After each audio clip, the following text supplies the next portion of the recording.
اهلا وسهلا بحضراتكم. في اطفال ما بتعرفش تتكلم بس بتعرف تعبر. في اطفال ما بيفهموش الاوامر لكن بيفهموا الابتسامه. وفي اطفال مش بيعرفوا يقعدوا على الديسك لكن بيقدروا يتعلموا وهما بيلعبوا. اللعب مش رفاهيه، اللعب حق. هو كمان اداه تعليميه وتربويه ونفسيه جباره. وعشان كده النهارده هنتكلم عن اللعب كاقوى وسيله لتعليم وتاهيل اطفالنا للتعلم، ونشوف مع بعض ايه هي المشاكل اللي ممكن ولادنا يكونوا بيواجهوها وبتحرمهم من الاستمتاع باللعب، وبتحرمنا احنا كمان كاولياء امور او اخصائيين من توظيفه كوسيله تعلم فرديه وجماعيه. وايه الحلول المقترحه للمشاكل دي؟ تعالوا نشوف مع بعض رحلتنا مع اللعب كمدخل تعليمي لابنائنا في لقائنا سوا النهارده. خليكم معانا.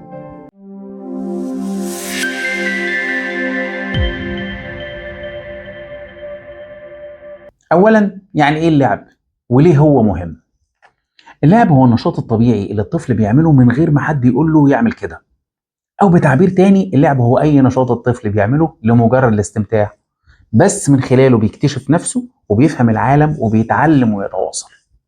واللعب مهم لانه بيطور اللغه حتى مع الاطفال غير الناطقين، وبيقوي الذاكره والانتباه، وبيساعد في تنظيم المشاعر، وبيدعم التكامل الحسي، وينمي الذكاء الاجتماعي والعاطفي، وبيدعم التفاعل الاجتماعي بوجه عام بين الطفل وبين اقرانه. طب ايه هي انواع اللعب وتطوراته حسب كل مرحله عمريه؟ كل مرحله عمريه ليها شكل لعب مختلف ولازم نفهمه عشان نختار انسب طريقه للتعليم من خلاله. من سن 0 لسنتين، يعني من اول ما ابنك ما بيتولد كده، اللعب بيكون لعب حسي، يمسك، يعض، بيسمع الاصوات، ده اللي بنسميه sensory motor play. ده مهم جدا للاطفال اللي عندهم تاخر نمائي، لازم نشتغل عليه. ومن سن 2 ل6 سنين بيكون اللعب رمزي وتخيلي، زي اللعب بالعرايس والعربيات وتمثيل الادوار، وده بيطور مهارات اللغه والتفكير. ومن سن 7 ل 12 سنه بيكون اللعب جماعي ويكون ليه كمان قواعد، وده بيساعد على تنميه التعاون وحل المشكلات. ومن سن 13 سنه فاكثر بيكون في شكل الالعاب الفكريه واستخدام الالعاب اللوحيه والتكنولوجيه، زي البازل والشطرنج والالعاب الالكترونيه والالعاب التعليميه. وهنا مهم جدا اننا ناخد بالنا ان اطفال كتير من ذوي التوحد والاعاقات الذهنيه ممكن يفضلوا اللعب الحسي حتى في سن اكبر، وده طبيعي جدا بسبب تاخر النمو او خلل التكامل الحسي عندهم. طب ازاي ممكن يكون اللعب مدخل تعليمي فعال؟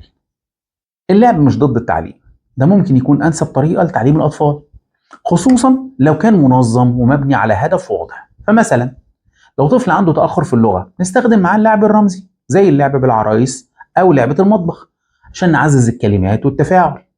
ولو الطفل عنده فرط حركه بنستخدم اللعب الحركي عشان نعلمه الارقام او الحروف. وتعالوا نشوف الموضوع ده سوا مع بعض كده من زاويه تانية، وهي ان كل لعبه نقدر نحط فيها مهاره تعليميه. فمثلا لو عندنا لعبه زي توصيل الاشكال نقدر نستخدمها لتعليم الالوان والاشكال والمقارنات ومهارات التمييز البصري.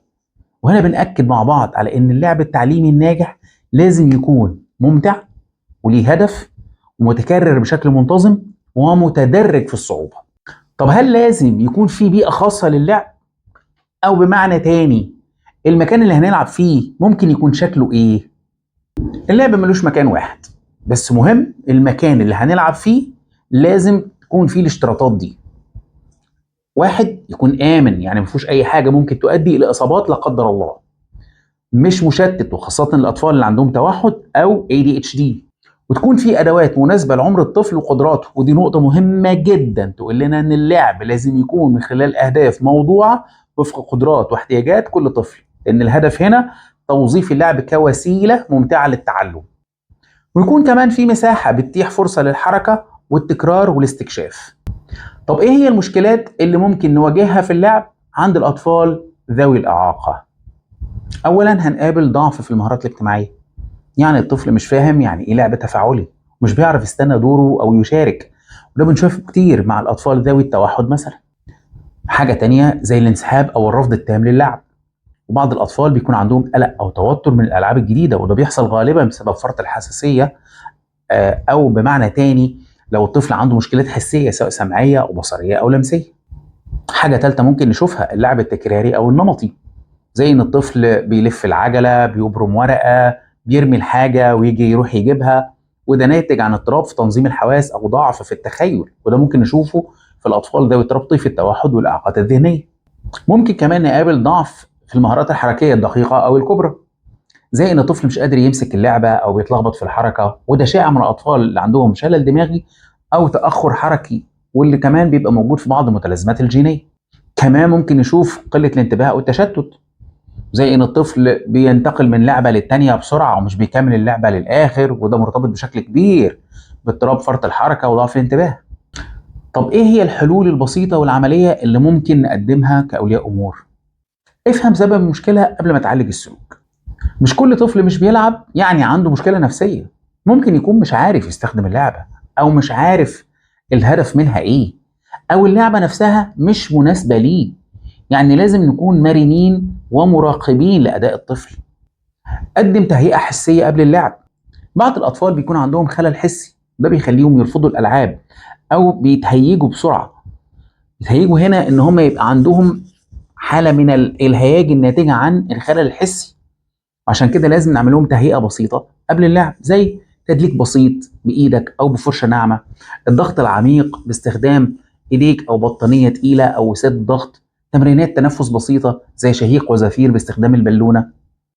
كمان اتبع مبدأ اللعب المشترك، ما تستناش الطفل يبدأ، انت ابدأ اللعب ودخله معاك بهدوء. يعني امسك اللعبة واعمل بيها صوت، حركها، مثل بيها دور معين، وهنا الطفل هيتفرج الأول وبعدين يبدأ يقلدك. ده مهم جدا مع الأطفال اللي عندهم توحد واللي عندهم تأخر في مهارات التقليد بوجه عام. وما تجبرش الطفل على نوع لعب معين لو هو مش مستعد ليه. استخدم الاهتمام الحالي للطفل كنقطة بداية. يعني لو الطفل بيحب حاجة معينة حتى لو بتتكرر أو شكلها غريب استغلها. فمثلا لو بيحب يلف العجلة اعمل منها لعبة توصيل، وما تجبرش الطفل على نوع لعب معين لو هو لسه مش مستعد ليه. اهتم كمان باللعب بالأدوار بشكل مبسط. حتى لو الطفل عنده تأخر لغوي ممكن يبدأ يفهم تمثيل الأدوار، فمثلا استخدام العرايس، العربيات، أدوات المطبخ، وابدأ بتمثيل موقف بسيط. العروسة جعانة تعال نأكلها. مع تكرار المواقف دي الطفل هيبدأ يشارك معاك. اهتم ان يكون اللعب متدرج، بدل ما تدي اللعبة كلها للطفل قدمها له خطوة خطوة. زي البازل مثلا هنبدأ بقطعتين في الأول وبعد كده نبدأ نكترهم. زي لعبة المكعبات والفك والتركيب، خليها الأول في إيدك وبعدين في إيده، وأنت بتساعده لحد ما تبقى في إيده بالكامل ويقدر ينفذها كاملة. عزز المشاركة الإيجابية حتى لو كانت بسيطة. الطفل مثلا لما يلمس اللعبة يبص عليها ويقعد دقيقة جنبك، ده تطور وتقدم في حد ذاته. وهنا شجعه بابتسامة، صوت حماسي، حضن، معزز مادي، كحاجة حلوة، أكل. لكن إياك تستخدم الضغط أو العقاب، ده هيخليه يهرب منك. وافتكر دايما إن التعزيز بيأثر المسافات وبيأثر وقت كتير في شغلنا مع أولادنا، بس المهم إنه يتنفذ صح. عشان كده ده موضوع هنفرد له لقاء لوحده. وقت اللعب لازم يكون محدود ومتكرر ومتنوع. ما تخليش الجلسة طويلة، 10 دقايق كفاية. في الأول كده نبدأ بيها وبتتطور المهارات وتقدر تزود الوقت شوية بشوية. وفي البداية راعي إنك تكرر نفس اللعبة يوميا لفترة قبل ما تبدأ تدخل ألعاب جديدة. جدد الألعاب كل أسبوعين حتى لو بتدوير الحاجات أو الألعاب اللي موجودة في البيت، عشان يكون في تعميم على مهارات اللعب بألعاب مختلفة. ونصيحة ختامية للأهالي والمختصين، مش مهم الطفل يلعب زي باقي الأطفال، لكن المهم يلعب بالطريقة اللي تساعده على التطور. وافتكر إن كل مهارة بسيطة في اللعب بتفتح باب لتطور كبير لمهارات ومجالات تانية، زي الانتباه والإدراك والتواصل والاستقلالية والثقة بالنفس. اللعب مش بديل للتعليم، اللعب هو وسيلة التعليم الأهم، وخاصة مع الأطفال اللي محتاجين طريقة مختلفة يفهموا بيها العالم. ولو عايزين طفلنا يتعلم وهو فرحان لازم نبدأ باللعب. خلينا دايما عندنا يقين ان كل طفل مهما كانت حالته او ظروفه عنده فرصة، ومحتاج بس حد يشوفه صح. لو انت اول مرة تعرف عن اللعب واهميته في حياة ابنائنا وانواع اللعب وفقا للمراحل العمرية وازاي نقدر نوظفه كوسيلة تعليمية فاعلة، شارك الفيديو ده فورا وساهم في ان اخصائيين واولياء امور كتير يستفيدوا. ولو حاسس ان في طفل في حياتك ممكن يكون عانى من مشكلات في التواصل او التفاعل الاجتماعي او مهارات التعلم او التحصيل الاكاديمي والتفوق الدراسي، تواصل معنا سواء من خلال صفحاتنا او ارقامنا. احنا نقدر نساعدك ونقدم لك خدمة متخصصة وندلك على الصح اينما يكون. اكتبوا لنا في الكومنتات لو عندكم أسئلة أو تجارب، وهنعمل لكم فيديوهات متخصصة للرد عليها. وختاما، ربنا يوفقنا جميعا وتلاقوا نتيجة مجهودكم نجاح مع أولادكم. سعيد إن كنت معاكم النهاردة، وأشوفكم دايما على خير. تقبلوا خالص تحياتي، دكتور محمد الهادي.